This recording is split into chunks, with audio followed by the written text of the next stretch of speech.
شعور اور تعلیم کو بڑی سازش کے تحت لازم و ملزوم قرار دے دیا گیا، جبکہ شعور ماں کی گود دیتی ہے اور تعلیم استاد کی کلاس دیتی ہے۔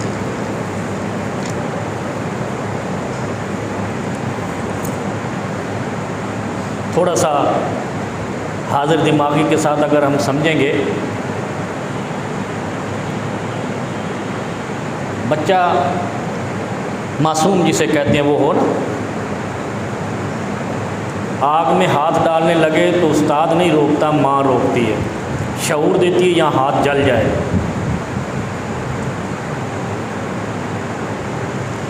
گرنے لگے تو ماں شعور دیتی ہے، بیٹا گرو کے چوٹ لگے گی، بسم اللہ کر کے اٹھاتی ہے۔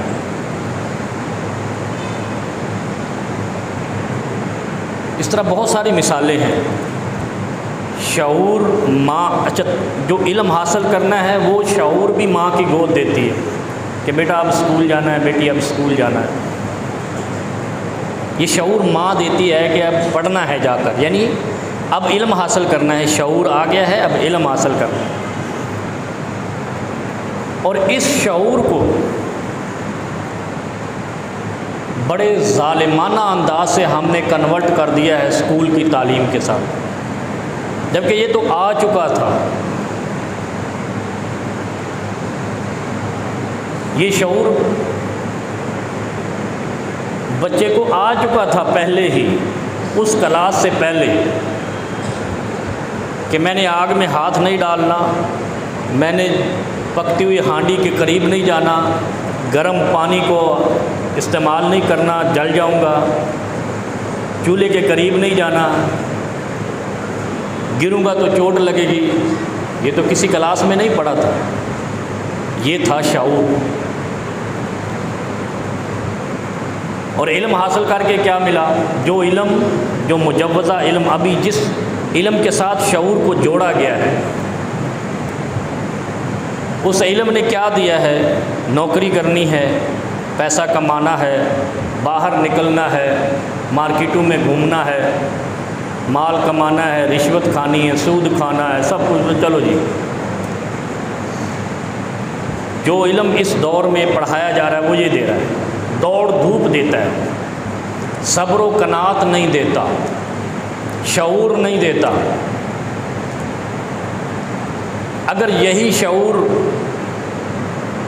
ماں کی گود سے شروع ہوتا، علم کے ساتھ، علم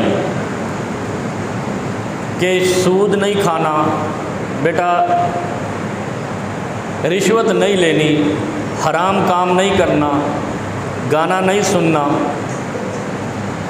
تو یہ جو علم ہے، جس علم کے پیچھے مارے مارے پھر رہے ہیں اور اس شعور کو بھول گئے ہیں کہ فحاشی نہیں پھیلانی، بے غیرتی نہیں کرنی، بے حیائی نہیں کرنی۔ اور پھر اس علم نے کیا کہا؟ بڑے طریقے کے ساتھ، سلیقے کے ساتھ آج آپ کو میں ایک بڑا اہم نقطہ سمجھانے لگا ہوں، انشاءاللہ یہ وائرل بھی ہوگا، دنیا بھی سنے گی۔ بڑے سلیقے کے ساتھ ایک سازش کے تحت جو کام اس دور میں ایک ان پڑھ آدمی کر لیتا ہے یا کر رہا ہے، وہ زیادہ خوف خدا کے ساتھ کر رہا ہے پڑھے لکھے آدمی کی بنسبت۔ ڈگری حاصل کر لی ہے، یہ نعرہ لگا لیا ہے، میاں صاحب بھی جاب پہ ہیں، بیوی صاحبہ بھی جاب پہ ہیں، دونوں دوڑ رہے ہیں۔ کیوں؟ کچھ لوگوں نے یہ تاثر دیا ہے کہ میاں بیوی ایک ہی گاڑی کے دو پہیے ہیں، ایسے ہی کہا گیا۔ اچھا، اب دونوں پہیے جب لگیں گے تو گاڑی بھاگے گی۔ اب دونوں مارکیٹ میں بھاگ رہے ہیں، بازاروں میں بھاگ رہے ہیں، اور جو نظام اللہ نے تخلیق کیا تھا، جو اس شعور کو رب نے دیا تھا کہ ایک نے گھر کے نظام کو چلانا ہے اور ایک نے باہر کے نظام کو چلانا ہے، وہ نظام برباد ہو گیا۔ ایک نظام کو برباد کر کے ہم دوسرے کو بنانے چلے، وہ کیا کہتے ہیں؟ آگے دوڑ پیچھے چوڑ۔ اور اس آگے دوڑ پیچھے چوڑ میں معاشرہ برباد ہو گیا۔ اور یہ ہے وہ قرآن نے شعور دیا۔ آپ دیکھیں ابھی بھی بر صغیر کا ایک رجحان ہے کہ بچہ تھوڑا سا زبان بولنے لگتا ہے تو کیا کہتے ہیں؟ لا الہ پڑھو، لا الہ الا اللہ بچے کو سکھاتے ہیں۔ پھر کیا ہوتا ہے؟ ابھی بچہ اسکول نہیں گیا، قاری صاحب کے پاس بھیجتے ہیں، جاؤ الف با تا سا۔ یہ شعور ہے، بچے کو شعور دیتی ہے مسلمان ماں کہ کلمہ پڑھو، بسم اللہ پڑھو، الف با تا یہ پڑھو گے، پھر قرآن پڑھو گے، یہ نجات کا راستہ ہے، یہ فلاح کا راستہ ہے۔ تو جب یہ علم سے پہلے شعور دیا جا رہا ہے تو علم حاصل کرنے کے بعد یہ نجات کا ذریعہ نہیں بنے گا۔ لیکن جو ہی وہ کنورٹ ہوتا ہے اس علم کی طرف جس علم کو انگریز نے ترتیب دے کے تمہیں دیا ہے، کیونکہ یہ نظام جامعہ ازہر کی یونیورسٹی کا نہیں ہے جو تمہارے اسکولوں میں پڑھایا جاتا ہے، یا مدینہ یونیورسٹی کا نہیں ہے جو تمہارے اسکول و کالجز اور یونیورسٹی میں خصوصاً بہاولپور یونیورسٹی میں پڑھایا جا رہا ہے، یا آپ کے گلشن حدید کے اسکول میں پڑھایا جا رہا ہے۔ یہ سراسر بے غیرتی کا نظام ہے۔ جو نظام یہ شعور یہ تاثر دیتا ہے کہ میاں بیوی گاڑی کے پہیے ہیں، لہذا دونوں گاڑی لے کے باہر نکل گئے اور پیچھے سب کچھ چوڑ پڑا ہوا ہے، اولاد بھی نافرمان ہے، بیٹیاں بھی نافرمان ہے، گھر کا نظام بھی نافرمان ہے، کھانے پینے کا نظام بھی درہم برہم ہے، بس وہ کمانے نکلے ہیں، لوگوں کی نوکری کرنے نکلے ہیں۔ اس نوکری اور دولت کو کیا کرنا ہے جس سے گھر کا سکون برباد ہو جائے، اولاد کا مستقبل برباد ہو جائے۔ اتنا کماتے ہیں کہ اولاد کا خبر نہیں ہوتی کہ ان کو کرنا کیا ہے۔ پھر اولاد یا تو قاتل ہے یا ڈاکو ہے یا چور ہے یا بدماش ہے یا غنڈہ ہے یا لفنگا ہے۔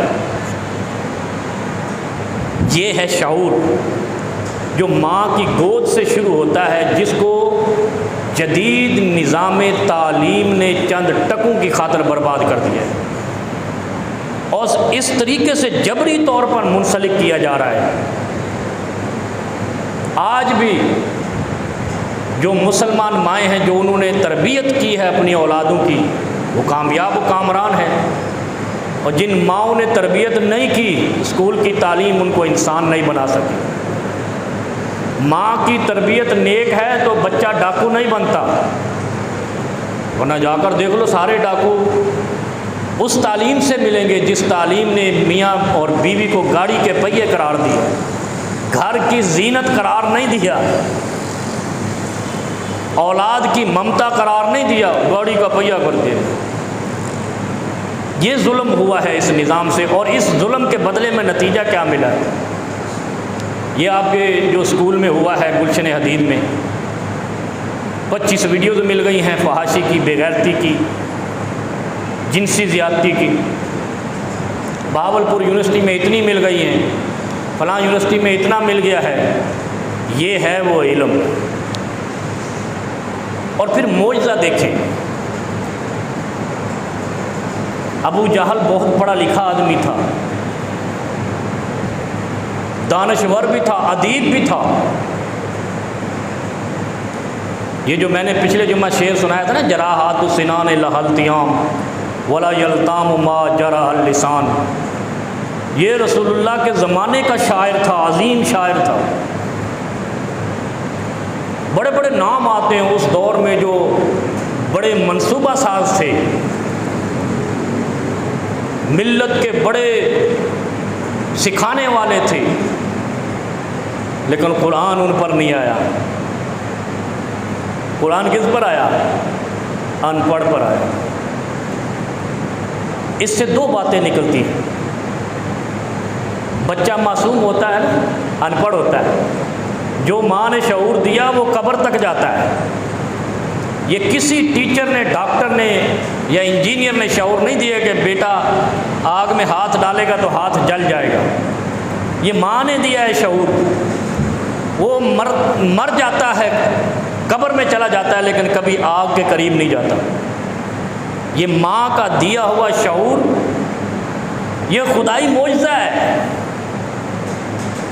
یہ ہے وہ تربیت۔ ماں بچپن میں تربیت دے دے، ناجائز نہیں کرنا، بچہ کبھی ناجائز نہیں کرتا۔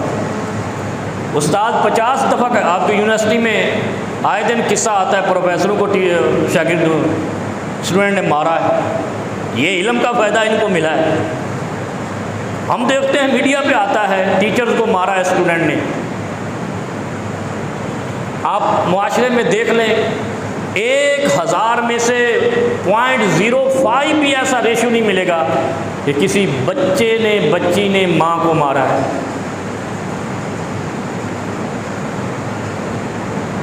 اور اگر اس علم پہ ہم جائیں تو ماں بھی پٹ رہی ہو، باپ بھی پٹ رہا ہو، معاشرہ بھی پٹ رہا ہو، معاشرہ پورے کا پورا نظام درہم برہم ہو جائے۔ یہ علم ضرورت کی ایجاد ہے۔ یہ جو آپ کے کالجوں اور یونیورسٹی میں پڑھایا جا رہا ہے، یہ کیا کہتے ہیں، ضرورت ایجاد کی ماں ہے۔ Necessity is the mother of invention. یہ ایجاد کی ماں ہے، یہ آپ کے شعور کی ماں نہیں ہے۔ یہ علم عقل مند نہیں ہے، یہ علم کرتا۔ یہ آپ کو ایٹم بم تو آپ سے بنوا لے گا، لیکن خدا کے سامنے جھکانے والا نہیں بنائے گا۔ یہ آپ سے H2O یہ فارمولہ تو بتا دے گا کہ اس سے پانی بنتا ہے، لیکن یہ آپ کے دل میں خوف خدا نہیں پیدا کرے گا۔ خالق و مالک کا جو علم خوف پیدا نہیں کرتا، وہ علم نہیں ہے، وہ جہالت ہے۔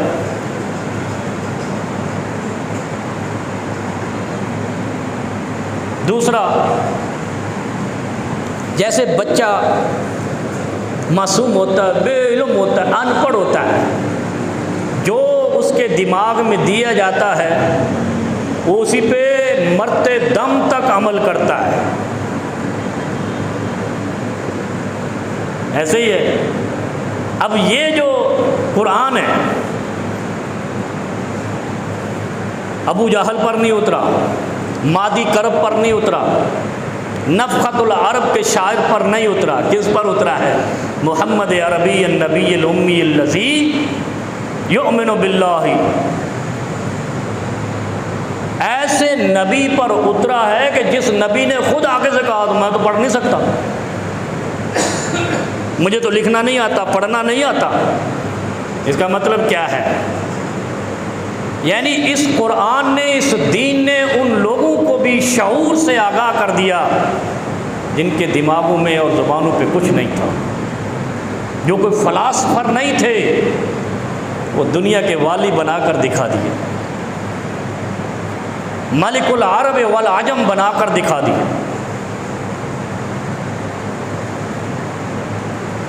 قرآن نے کن لوگوں کو عظیم بنایا؟ سیدنا علی ابن ابی طالب کو، جو بچے تھے نا، کون سے کالج میں پڑھا، کون سے یونیورسٹی میں پڑھا، کون سے اسکول میں پڑھا، کون سا علم حاصل کیا؟ صرف محمد کریم صلی اللہ علیہ وسلم کی صحبت سے۔ اور محمد کریم صلی اللہ علیہ وسلم کی صحبت ان پڑھ تھی، اوپر سے خدا نے ان کو شعور اور قرآن دیا۔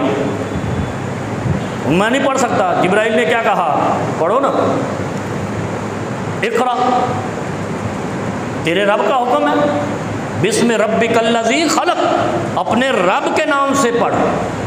پہلا لفظ کیا ہے؟ بسم اللہ، بسم ربک الذی، یہ بسم اللہ ہے۔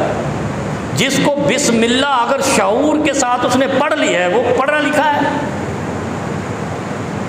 پہلا لفظ یہی اترا نا، اقرا بسم ربک الذی خلق۔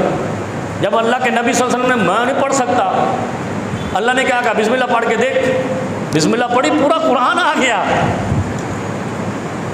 اس کا مطلب ہے یہ جو مولوی کہتے ہیں نا، مجھے ان مولویوں پہ بڑی تکلیف ہوتی ہے جو کہتے ہیں قرآن ہر کوئی نہیں سمجھ سکتا۔ ارے بے شرمو، قرآن تو اترا ہی ان پڑھوں کے لیے ہے۔ پڑھے لکھے تو اپنی جھاڑتے رہتے ہیں، منطق فلسفہ جھاڑتے ہیں، اور اسی فلسفے کی وجہ سے فرعون دنیا کے مناظر دیکھتا تھا، میں نے اتنی اونچی بلڈنگ بنائی، میرے سے بڑا کون ہے؟ میں ایسے بندہ مار دیتا ہوں، میرے سے بڑا کون ہے۔ یہ علم یہ تکبر دیتا ہے، اور قرآن کا علم کیسے خوف خدا دیتا ہے۔ ان پڑھوں کو اللہ نے عظیم ترین لوگ بنایا، دنیا کے والی بنا دیا، شعور جن سے دنیا میں گیا، اخلاق و کردار کا پیمانہ انک لعلی خلق عظیم بنے۔ کچھ نہیں پڑھا ہو، قرآن پڑھا ہو، اس سے بڑا صاحب کردار کوئی نہیں ہے۔ اور جب سے ہم اس دوڑ دھوپ میں لگے، پھر اس میاں بیوی کی دوڑ دھوپ اور گاڑی کے دو پہیوں کی دوڑ دھوپ نے کیا نرالے رنگ دکھائے ہیں۔ عزت بھی گئی، وقار بھی گیا، عظمت بھی گئی، شعور بھی گیا، بس پیسہ پیسہ پیسہ۔ جو یہ پیسہ ہے، یہ آنکھ بند کرتے ہی گلیوں میں رلتا پھرے گا، اور معلوم نہیں، اس کو خود معلوم نہیں ہوگا کہ میں نے اتنی دولت کمائی تھی کہاں پہ ہے۔ وہ قبر میں اپنے پہنے ہوئے کپڑے بھی اتار کر جائے گا، اپنی پہنی ہوئی سونے کی گھڑی بھی اتار کر جائے گا۔ یہ کیا ریل پیل ہے، کیا دوڑ دھوپ ہے، جس کا نتیجہ زیرو سے، جیسے پیدا ہوا تھا ننگا، ماں نے جو چادر پہنائی تھی پہلے دن، اسی طرح کی چادر آخری دن۔ یہ ساری چکر کیا ہے؟ اور اگر اسی دن وہ جو ماں نے شعور دیا تھا کہ یہ قرآن ہے، اس کو گرنے نہیں دینا، بیٹا اس کو سینے سے لگانا، بیٹا اس کو سنبھال کے رکھنا، وہ قرآن کو آج بھی سنبھالتا ہے مرتے دم تک۔ لیکن آپ کی جو کتابیں ہیں جس میں بسم اللہ بھی لکھی ہوتی ہے، وہ آپ دیکھ رہے ہیں کہاں کہاں پھینکی ہوئی ہوتی ہے۔ دنیا کی لالچ میں اور حرص میں خدائی شعور کو بھلانے والی قوم ہے، ہم ترقی کریں گے؟ میں آج ایک بیان سن رہا تھا کہ امریکہ میں 26% اسکول اور کالج میں جنسی زیادتی ہوتی ہے، اور 80% رپورٹ ہی نہیں ہوتی، پولیس کو رپورٹ ہی نہیں کرتے۔ اور جو پاکستان میں اس چیز کو یہ پیدا کیا جا رہا ہے کہ ایسا ایسا یہ ہلکا ہو جائے کام۔ جو مولوی چیختے ہیں نا، بڑا گناہ ہے، زنا ہے، یہ تو ظلم ہے، یہ تو اللہ کا عذاب ہے، اس طرح کے واقعات کو ویڈیوز کے ذریعے سامنے لا کر اس چیز کو ہلکا کیا، کوئی جرم نہیں ہے امریکیوں کی طرح، مغرب کی طرح۔ اس کو دنیا کے ذہن سے، پاکستانیوں کے ذہن سے ہلکا کرنے کی کوشش کی جا رہی ہے۔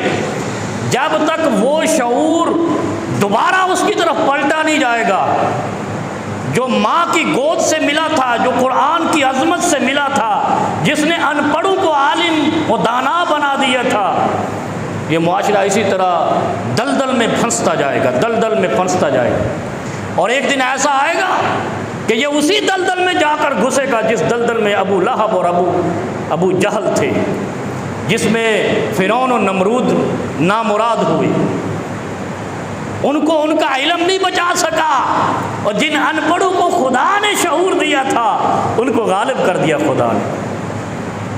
آج ہم مغلوب ہیں، امت مسلمہ مغلوب ہے۔ آپ کو کبوتر کی طرح آنکھیں بند کر کے ہم کہتے ہیں ہم بڑے مالدار ہیں، یہ مال، یہ خدا کا عذاب آ چکا ہے مال کی صورت میں۔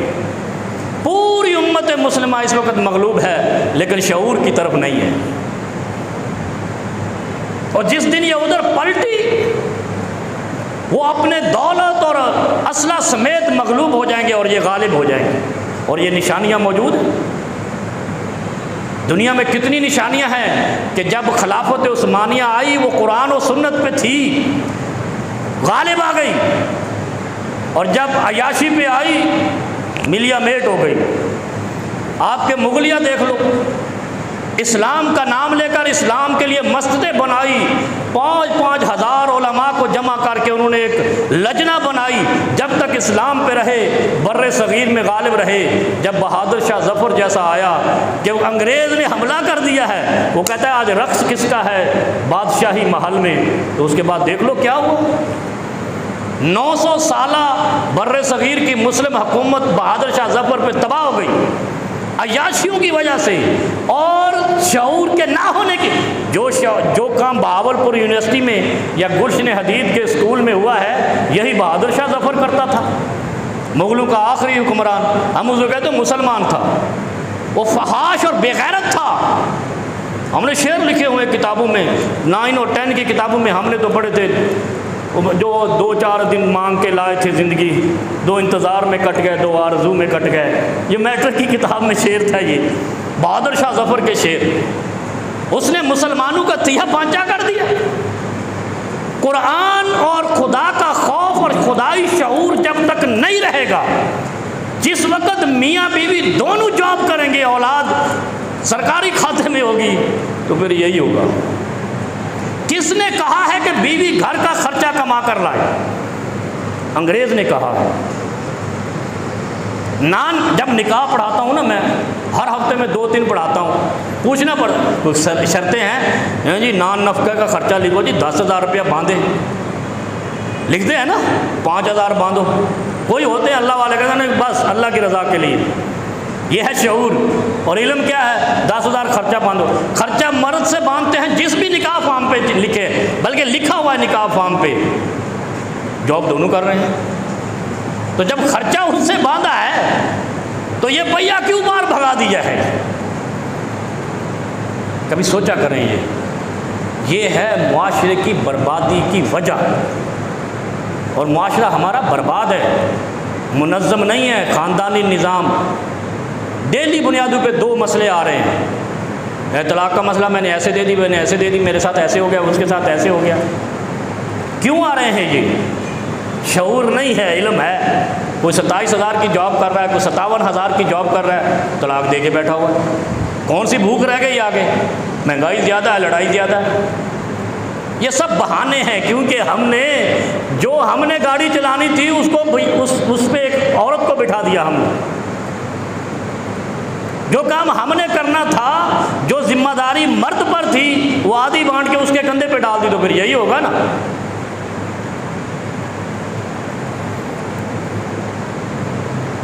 اور پھر مولوی جو کہتے ہیں قرآن سمجھ نہیں آتا، بس ان کو اتنا کہا کرو قرآن اترا ہی ان پڑھوں پر تھا۔ جب قرآن اترا ہی ان پڑھوں پر تھا، ان کو شعور آ گیا، تو آج کے دور کے ان پڑھ کو کیوں نہیں آئے گا؟ قرآن کا تو معجزہ ہی یہ ہے کہ بسم اللہ کر کے پڑھ تو صحیح، 1 بار پڑھ، 2 بار پڑھ، 3 بار پڑھ۔ اگر تو پاکستان کا اور بر صغیر کا عجمی ہے تو 4 بار پڑھ لے، خود بخود قرآن آپ کے طبق روشن کر دے گا۔ سب سے پہلا کام قرآن کے پڑھنے سے آپ کا دل نرم ہوگا۔ جب دل نرم ہوگا تو دماغ حاضر ہو جائے گا۔ جب دماغ حاضر ہوگا تو آپ کو خود بخود سمجھ آئے گی۔ قرآن کا معجزہ ہی یہ ہے کہ وہ نہ پڑھے ہوئے کو بھی عقل اور شعور عطا کر دیتا ہے۔ اور اگر کوئی کہے کہ نہیں سمجھ سکتا، تو اس کا مطلب ہے کہ قرآن کے حکم کو منکر ہے۔ اقرا بسم ربک الذی خلق، اس سورت کو پڑھنا جا کے۔ پھر یہ آیت سورہ اعراف کی، یا ایھا الناس انی رسول اللہ الیکم جمیعا الذی لہ ملک السماوات والارض۔ رسول تمام کے لیے ہے، اور رسول پر آیا قرآن بھی تمام کے لیے ہے۔ اس میں تمیز نہیں ہے پڑھے لکھے کی اور ان پڑھ کی، کہ پڑھے لکھے کو تو سمجھ آئے گی، ان پڑھ کو نہیں آئے گی۔ لا الہ الا ہوا یحیی و یمیت، اور دوسری خوبی بیان کی، صفت اللہ کی، زندگی بھی وہ دیتا ہے، موت بھی وہ دیتا ہے۔ حیات و ممات کا مالک لا الہ الا ہو ہے۔ نبی علیہ الصلوۃ والسلام نے فرمایا کہ جو شخص لا الہ الا اللہ کا ورد کرتا ہے، ملیۃ بین السماء والارض، وہ زمین و آسمان سے، آسمان کو جو اس کے درمیان خلا ہے اس کو نیکیوں سے بھر دیتا ہے۔ اور نیکیاں دل و دماغ کو شعور دیتی ہیں، حیات دیتی ہیں، زندگی دیتی ہیں۔ نیکی ہوتی وہ ہے جو دماغ کو زندگی عطا کر دے، جو زبان کو پاکیزگی عطا کر دے۔ اور لا الہ الا اللہ تو پاکیزگی کا کلمہ ہے۔ کافر بھی پاک ہو جاتا ہے لا الہ الا اللہ سے۔ جب تو لا الہ الا اللہ پڑھے گا، تیرا دل و دماغ پاک نہیں ہوگا؟ ذرا وہ کوڑ تو ختم کر کے قرآن تجھے سمجھ نہیں آئے گا۔ جس شخص کے ذہن میں بھی یہ لفظ ہے وہ قرآن کے حکم کا منکر ہے، وہ اپنی توبہ کرے جا کر، کہ جو یہ کہتا ہے مجھے قرآن سمجھ نہیں آئے گا۔ وہ قرآن تو اس سے زیادہ ان پڑھ تھے جن پر نازل ہوا۔ آج کے دور میں تو 1-2 کلاس ہر کوئی پڑھا ہوا ہوتا ہے اس علم کی۔ چٹے ان پڑھ تھے جو کہتے تھے ہم بسم اللہ نہیں پڑھ سکتے، ان کو بھی قرآن نے شعور کا بادشاہ بنا دیا، قوموں کا حکمران بنا دیا۔ امن و امان جیسا انہوں نے، آپ کا عمران خان مثالیں دیتا ہے کہ عمر جیسا عمل لائیں گے، نظام لائیں گے، جس میں سونا لاد کر عورتیں بازاروں میں گھومتی تھی، کوئی آنکھ اٹھا کے نہیں دیکھتا تھا، سوچتا نہیں تھا کہ کہیں ایسا نہ ہو کہ ہم سے یہ نہیں تھی کہ تلوار کا ڈر تھا، یہ خدا کا ڈر تھا جو قرآن نے پیدا کیا تھا۔ تلوار کا ڈر ہر وقت نہیں ہوتا، یہی تو آپ کے یہ لوگ کہتے ہیں، وہ آپ کا وزیر داخلہ کہتا ہے کہ شلوار کی اندر والی جیب میں موبائل رکھا کرو چوری نہ ہو جائے۔ پولیس تو ہے نا، اس کو پتہ ہے پولیس ہر جگہ پہ کھڑی نہیں کر سکتے، کوئی بھی حکومت ریاست ہر بندے کے ساتھ اپنی پولیس کھڑی نہیں کر سکتی، خدا کا خوف کھڑا ہو سکتا ہے۔ خدا کے فرشتے تو ہر جگہ ہے نا، سوچا کرو ذرا۔ پھر آپ کو اندر کی جیب میں موبائل نہیں رکھنا، آپ کو یہ انتظار نہیں کرنا کہ پولیس دیکھے گی اور پکڑے گی چور کو، چور کے دل میں بھی خوف خدا کھڑا ہوگا۔ یہ ہے وہ خوف جو ریاست مدینہ پیدا کرتی ہے۔ ریاست مدینہ ایک عظیم کنسپٹ ہے، سیاسی بغض رکھنے والے ملاؤں نے اس کا مذاق اڑایا ہے، گویا کہ انہوں نے مدینۃ المنورہ کا مذاق اڑایا ہے، اور یہ جاہلین مطلق ہیں، متعصب ہیں، اور یہ اسلام کا شعار نہیں ہے کہ کوئی متعصب اور حاسد بنے دوسروں سے۔ ریاست مدینہ ایک آئیکن ہے، ایک نمونہ ہے مسلمانوں کے لیے، جیسے لقد کان لکم فی رسول اللہ اسوۃ حسنہ، ریاست مدینہ بھی نظام مملکت کا ایک اسوہ حسنہ ہے، وہ سیرت کا اسوہ حسنہ ہے رسول اللہ صلی اللہ علیہ وسلم، اور نظام کا اسوہ حسنہ ریاست مدینہ ہے۔ یہ 2 کلاس پڑھے ہوئے ملا پیلی زرد ہری لال بتی بنا کر سر پہ رکھ لیتے اور ریاست مدینہ کا مذاق اڑاتے، یہ نہیں سوچتے کہ جس لفظ کا تم مذاق اڑا رہے ہو اس کی نسبت تو مدینہ تو رسول کی طرف ہے، بندہ کوئی بھی ہے۔ اور یہ ویسے بھی لوگ کہتے ہیں کہ یہ نہ دیکھو کون کہہ رہا ہے، یہ دیکھو کہہ کیا رہا ہے۔ شرابی بھی کلمہ پڑھے تو کیا کہو گے کلمہ صحیح نہیں ہے؟ زانی بھی لا الہ الا اللہ محمد رسول اللہ کا آوازہ لگائے تو کیا کہو گے یہ زانی ہے؟ کلمہ صحیح ہے، کلمہ تو ٹھیک ہے، اس کا کردار وہ جانے اور خدا جانے۔ وہ حدیث نہیں سنی؟ نبی علیہ الصلوۃ والسلام کے زمانے میں ایک مارکے کے اندر ایک شخص نے جب اس صحابی کے سامنے کلمہ پڑھا اس نے پھر بھی تلوار مار دی، مشہور حدیث ہے صحیح بخاری کی۔ شکایت آئی نبی علیہ الصلوۃ والسلام کے پاس، دوسرے صحابی نے شکایت کیا یا رسول اللہ اس نے اس کو قتل کر دیا، اس نے کلمہ پڑھا، اونچی آواز سے پڑھا۔ نبی علیہ السلام نے فرمایا حل قتلتا ہوں، نے کہا جی قتل کر دیا میں نے۔ تو کیوں قتل کیا؟ کہا یا رسول اللہ اس نے تلوار کے ڈر سے کلمہ پڑھا تھا ورنہ پہلے پڑھ کے آتا۔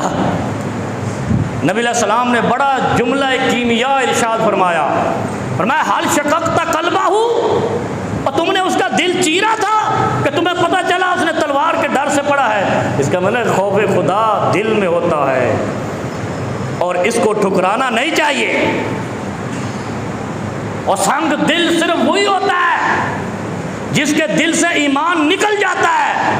اسی لیے قرآن نے کہا ہے یہودیوں کی علامت یہ ہے کہ قاسیۃ قلوبہم، پتھر دل لوگ ہیں یہ، ان کو انسانی خون بہتا ہوا برا نہیں لگتا، انسانیت کی تذلیل ہوتی ہوئی ان کو بری نہیں لگتی۔ عیسائیوں کو نہیں کہا قاسیۃ قلوبہم، یہودیوں کو قرار دیا ہے کہ یہ دل کے پتھر لوگ ہوتے ہیں، اور ہم انہی کے غلام ہیں، انہی سے مال لیتے ہیں، ان کی ہر بات مانتے ہیں۔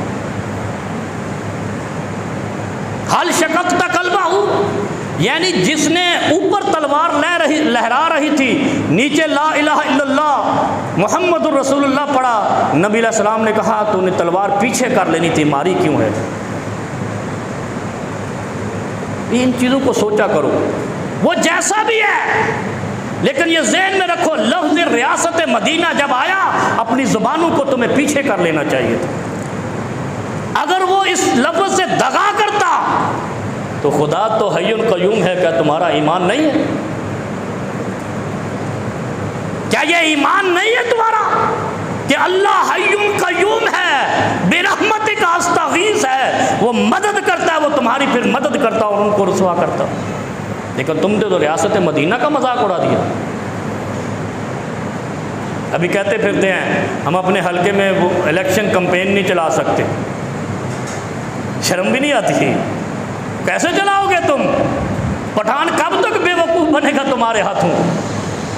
پٹھان اور انسان اتنی دیر تک، صاحب ایمان اتنی دیر تک بے وقوف نہیں بنتے، شعور آ جاتا ہے۔ ریاست مدینہ کے لفظ کا مذاق اڑانا یہ عذاب الہی ہے، یہ دھوکہ ہے مدینۃ المنورہ کے واسیوں پر، یہ دغا ہے، یہ تہمت ہے ان لوگوں پر جنہوں نے ریاست مدینہ کا نظام بنا کے حضرت علی ابن ابی طالب رضی اللہ عنہ تک پیش کیا تھا دنیا کے سامنے، اور کہا تھا یہ نمونہ ہے تمہارے لیے، اس نظام سے جڑے رہو گے، امن میں رہو گے، ترقی میں رہو گے، غلبے میں رہو گے، اس نظام سے منقطع ہو جاؤ گے، مفسد بن جاؤ گے، امن سے محروم ہو جاؤ گے۔ سورہ اعراف میں یہ اس آیت میں دیکھو کتنے معجزے ہیں۔ سب سے بڑا معجزہ تو یہ ہے کہ کوئی شخص، وہ یہودی ہے، عیسائی ہے، ہندو ہے، بدھ مت ہے، کمیونسٹ ہے، سوشلسٹ ہے، یا جو بھی باندرسٹ ہے اور مسلمان ہے، یہ ذہن میں رکھے کہ قرآن ان پڑھوں پر اترا تھا، ہر ان پڑھ کو قرآن سمجھ آئے گا اگر وہ قرآن کو پڑھنا شروع کر دے۔ یہ بات کفر ہے، اگر کوئی مولوی ہی کیوں نہ کہے کہ قرآن ہر کسی کو سمجھ نہیں آ سکتا۔ غلط پڑھو، نبی علیہ السلام کی صحیح حدیث ہے کہ جس کو قرآن کا لفظ ہی ادا نہیں کرنے آتا، یعنی کوڑا ان پڑھ ہے، وہ بھی قرآن کی سطروں پہ انگلی پھیرے گا، اس کو اجر بھی ملے گا، اس کو سمجھ بھی ملے گی، اس کو خوف خدا بھی ملے گا۔ لفظ نہیں پڑھ سکتا، قرآن کی سطروں پہ انگلی پھیرتا جائے۔ پیغمبر آخر الزمان نے فرمایا ہے، اس کا انگلی پھیرنا اس کے دل کے اندر خوف خدا اور خدائی شعور آگاہ کرتا جائے گا۔ کتنی عظمت ہے اس قرآن کی۔ اور کوئی مولوی اٹھ کر کہ ہر کسی کو سمجھ نہیں آتا، اصل میں اس کو پتہ ہے کہ اگر ہر کسی نے پڑھ لیا تو میرے پیٹ کا کون ذمہ دار بنے گا؟ خدا پہ تو یقین ہے ہی نہیں فرقہ پرستوں کو۔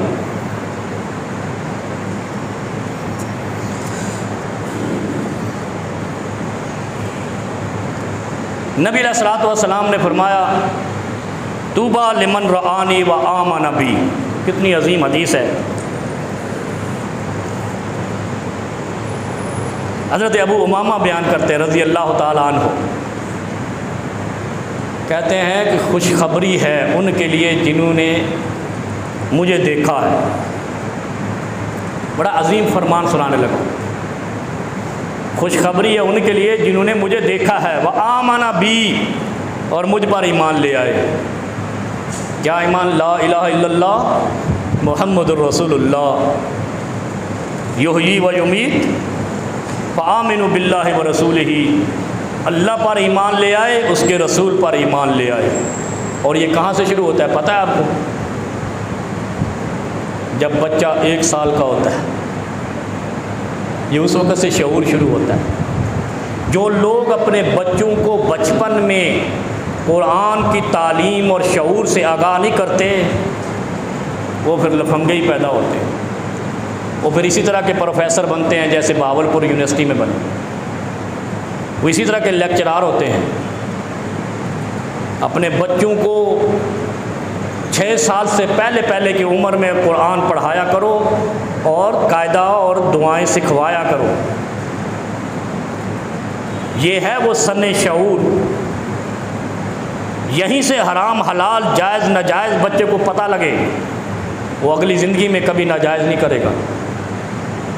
ہمارے پاس ابھی بھی لوگ آتے ہیں میں نے بچپن میں قرآن نہیں پڑھا، تو پھر تجھے کون بتائے گا کہ رشوت حرام ہے، سود حرام ہے، زنا حرام ہے، فحاشی حرام ہے؟ پھر ایسا ہی معاشرہ پیدا ہوگا اوٹ پٹانگ۔ طوبیٰ لمن رآنی وآمن بی، سنیں ذرا، آپ کے لیے نبی علیہ السلام کی طرف سے خوشخبری لایا ہوں۔ ان لوگوں کو خوشخبری ہے جنہوں نے نبی پاک کو دیکھا اور ان پر ایمان لایا۔ کتنی خوشخبری ہے؟ ایک خوشخبری نا، ایک نیکی ہے۔ جماعت کے ساتھ پڑھو 27 نیکیاں نماز، اور اکیلے میں پڑھو تو ایک نیکی۔ جنہوں نے نبی علیہ السلام کو دیکھا پھر ایمان لایا ان کے لیے ایک نیکی ہے۔ ذرا سننا اس حدیث کا اگلا حصہ، وَطُوبَى 7 مرات لمن لم یرنی وآمن بی۔ 7 مرات، کتنی دفعہ؟ 7 مرتبہ خوشخبریاں ہیں ان لوگوں کے لیے جنہوں نے مجھے دیکھا نہیں ایمان لائے۔ نبی علیہ السلام فرماتے ہیں یعنی جنہوں نے نبی پاک کو دیکھ کر ایمان لایا ان کو ایک درجہ ہے، اور جو آج کے دور میں بغیر دیکھے نبی پاک کو ایمان لائے ہیں، مسلمان بنے ہیں، صاحب ایمان بنے ہیں، نبی علیہ السلام فرماتے ہیں ان کے لیے 7 درجے ہیں۔ کتنی عظمت والے ہو لوگ، اپنے من میں ڈوب کر دیکھو۔ ہم خوش نصیب ہیں کہ ہم دیکھ تو نہیں سکے، لیکن ہمیں اللہ کے نبی نے یہ کہہ دیا آپ کو کل 7 درجے ملیں گے اس وجہ سے کہ آپ کو دیکھنے کا موقع نہیں ملا۔ ایک بڑی اہم بات ہے نمازوں کے حوالے سے اور آج کے دور کے حوالے سے۔ نبی علیہ الصلوۃ والسلام نے فرمایا خلف من بعد خلفہم اضاعوا الصلاۃ واتبعوا الشہوات فسوف یلقون غیا۔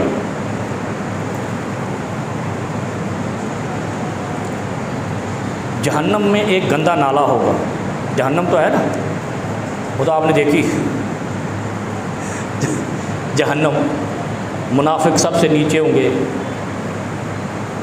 جن سے جہنم دہکائی جائے گی، ان کا خون اور پیپ نکلے گا، اوپر کافر ڈال دیے جائیں گے، ان کا خون اور پیپ نکلے گا، وہ کہیں بہے گا۔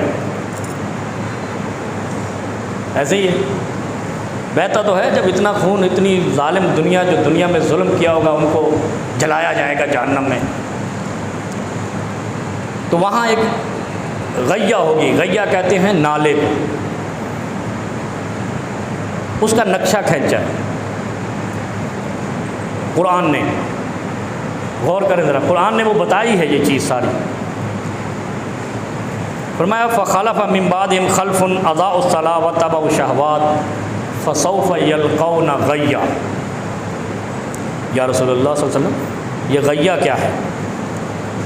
اچھا پہلے یہ سمجھ لیں کہ یہ فخلف من بعدہم خلف اضاعوا الصلاۃ واتبعوا الشہوات، اچھا یہ ان الصلاۃ تنہی عن الفحشاء والمنکر، یہ عموماً آپ سنتے ہیں کہ نماز بے حیائی کے کاموں سے روکتی ہے، منکرات سے روکتی ہے، سنا ہوا ہے نا، بڑی مشہور آیت ہے، جیسے لقد کان لکم فی رسول اللہ۔ لیکن اس آیت سے اس آیت کو ذرا ملائے تو کیا معنی نکلتا ہے کہ جہاں نماز کا ذکر آیا ہے وہاں شہوات کا ذکر آیا ہے۔ شہوات کسے کہتے ہیں؟ بے غیرتی کو، باولپور یونیورسٹی میں ہو جا یا آپ کے گلشن حدید والے اسکول میں ہو، اس کو شہوات کہتے ہیں۔ یعنی جو نماز چھوڑتا ہے اس کو قرآن بے غیرت کہتا ہے۔ وہ ایک بھائی صاحب وہ کہتے ہیں جی وہ جو نماز چھوڑتا ہے اس کی نماز جنازہ نہیں پڑھنی چاہیے۔ بہرحال وہ بتھیرے فتوے چلتے رہتے ہیں، رنگ برنگے مفتی ہیں، لیکن قرآن کو ہم نے چھوڑا ہے تو تبھی فتوے بھی رنگ برنگے آتے ہیں۔ قرآن کہتا ہے کہ جہاں بھی نماز کا ذکر آیا اس کے بعد واتبعوا الشہوات آیا، فحشاء والمنکر آیا۔ نماز پڑھو گے فحاشی اور برائی سے بچ جاؤ گے، منکر سے بچ جاؤ گے۔ منکر کیا ہے؟ شراب پینے سے بچ جاؤ گے۔ فحاشی کیا ہے؟ زنا سے بچ جاؤ گے۔ اور زانی بے غیرت ہوتا ہے، غیرت مند کو تو زانی نہیں کہتے۔ اب یہاں پر قرآن کریم کہتا ہے کہ تمہارے بعد تمہاری اولادیں آئیں گی، فخلف، خلفہ کہتے ہیں پیچھے آنے والی اولاد کو، خلیفہ کو، جو اضاء الصلاۃ نماز کو ضائع کر دیں گی، اضاء الصلاۃ نمازیں ضائع کر دیں گی۔ جب وہ نمازیں ضائع کریں گی واتبعوا الشہوات، زنا کریں گی۔ نمازی زانی نہیں ہو سکتا، 5 وقت وضو کرے گا، زنا کب کرے گا؟ تہجد پڑھے گا، کب زنا کرے گا؟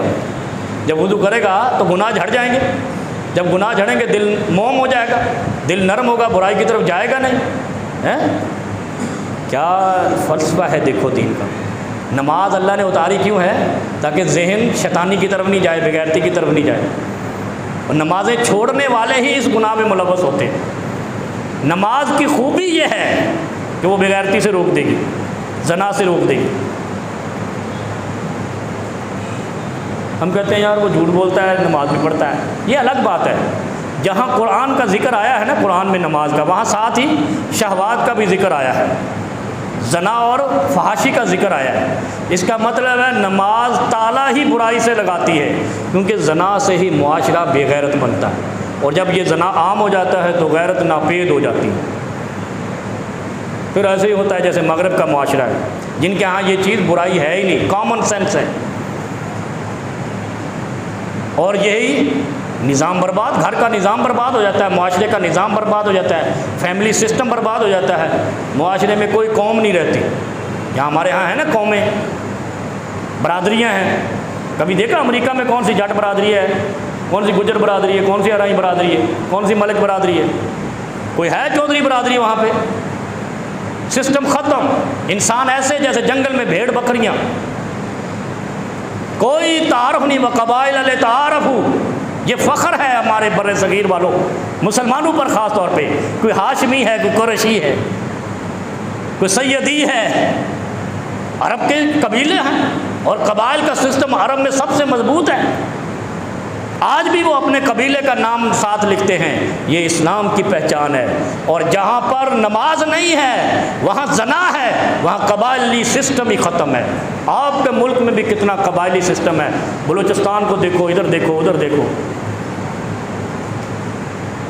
یہ چیزیں اسلام نے بتائی ہیں، اسلام کے ترہ امتیاز ہیں کہ اسلام نے ایک معاشرہ قائم کیا مضبوط بنیادوں پہ، خاندانی سسٹم پہ۔ فخلف من بعدہم خلف اضاعوا الصلاۃ واتبعوا الشہوات۔ اللہ رب العالمین کہتے ہیں تمہاری اولادیں آئیں گی، اگر تم نماز نہیں پڑھو گے وہ بھی نہیں پڑھیں گی، اگر تم برائی کرو گے وہ بھی کریں گی۔ پھر ایسا ہوگا وہ نمازیں ضائع کریں گی، فحاشی پھیلائیں گی، برائیاں کریں گی، زنا کریں گی۔ فسوف یلقون غیا، پھر ان کو اس گندے نالے میں پھینکا جائے گا جو جہنمیوں کے خون اور پیپ سے بنا ہوگا۔ نماز نہ پڑھنے کی سزا، یہ صرف ان کی سزا ہے جو نماز نہیں پڑھتے، کلمہ پڑھ کے دھوکہ دیتے۔ غور کریں ذرا، نماز کا کتنا بڑا حکم ہے کہ جہنم نہیں، جہنم کے گندے نالے میں ان کو پھینکا جائے گا جو نماز ترک کر دیں گے۔ نماز جنازہ بھی پڑھی تھی، کلمہ بھی پڑھتا تھا، ایسے ہی ہے، مسلمانوں میں رہتا تھا، مسلمان بھی کہلاتا تھا، لیکن نماز نہیں پڑھتا تھا۔ عبداللہ ابن مسعود رضی اللہ عنہ کہتے ہیں کہ ہوا نہر فی جہنم، یہ جو غیہ ہے نا، یہ وہ نالا ہے جہنم میں، خبیث الطعم بعید القہر، جو بہت گہرا اور ذائقے کا گندا ہے۔ خبیث الطعم، ذائقہ، طعم کہتے ہیں ذائقے کو، خبیث جس کا ذائقہ بہت گندا ہے اور بہت ہی وہ گہرا ہے، جس میں بے نمازی ڈالا جائے گا۔ نماز پڑھا کرو، نماز سے بہت سارے گناہ جو انسان کے ذہن میں ہوتے ہیں وہ نکل جاتے ہیں، انسان کی سوچ میں ہوتے ہیں وہ محو ہو جاتے ہیں۔ اچھا، وہ آپ کو محو نہیں کرنے، جب آپ نماز پڑھیں گے نا وہ خود بخود پتلی گلی نکل جائیں گے۔ جیسے اذان ہوتی ہے شیطان مسجد سے نکل جاتا ہے، ایسے وہ گناہ جو آپ نے توقعات میں رکھے ہوئے ہیں وہ نماز پڑھنے سے ختم ہو جائیں گے۔ گناہ کے بغیر آپ زندہ رہ سکتے ہیں، گناہ سے آپ بربادی کی طرف چلے جاتے ہیں، اللہ کی رحمت اٹھ جاتی ہے، برکت جاتی ہے پھر آپ کھپ جاتے ہو، کھپے کھپے پھر کچھ نہیں لبے۔ اس لیے نماز کی پابندی کیا کریں۔ نماز کا مسلمانوں پر، اہل ایمان پر، اہل قرآن پر، محمد رسول اللہ صلی اللہ علیہ وسلم پر ایمان لانے پر بڑا بوجھ ہے۔ یہ پڑھا کریں، آپ کا دل صاف رہے۔ جب آپ نماز پڑھیں گے تو انشاءاللہ آپ معاشرے کے بہترین فرد اور جنت کے بہترین مہمان بنیں گے۔